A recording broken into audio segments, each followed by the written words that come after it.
Hi అండి. Welcome to mass kitchen. Beginners అయినా, bachelors అయినా చాలా ఈజీగా చేసుకునే పొటాటో ఫ్రై ఎలా చేసుకోవాలో చూద్దామండి. ముందుగా స్టవ్ వెలిగించుకుని, స్టవ్ పైన ఒక కడాయి పెట్టుకుని, అందులో 2 టేబుల్ స్పూన్ల వరకు ఆయిల్ వేసుకోవాలి. ఆయిల్ కొంచెం వేడయ్యాక పోపు దినుసులు వేసుకోవాలండి.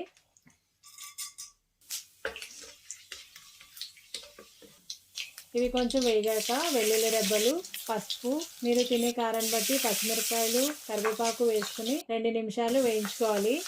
ఇవి బాగా వేగిపోయాక ఒక ఉల్లిపాయ చిన్న ముక్కలుగా కట్ చేసుకుని వేసుకోవాలి.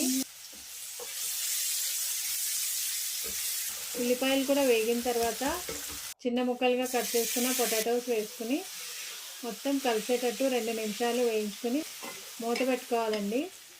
పొటాటోస్ మొత్తం వేగేంత వరకు ఇలాగే మధ్య మధ్యలో కలుపుకుంటూ మూత పెట్టుకుంటూ ఇలాగే మొత్తం మగ్గించుకోవాలండి.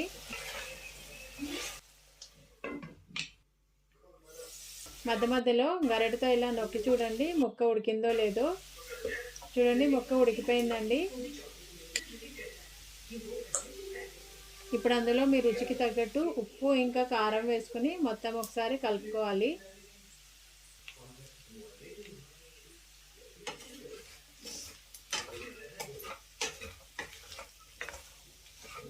మొత్తం ఒకసారి కలుపుకొని మూత పెట్టుకుని 4-5 నిమిషాలు మగ్గనివ్వాలి. చూడండి 5 నిమిషాల తర్వాత కూర ఉడికిపోయిందండి. ఇప్పుడు కొత్తిమీర వేసుకోవాలి. ఇంతే అండి, పొటాటో ఫ్రై చాలా ఈజీగా చేసుకోవచ్చు.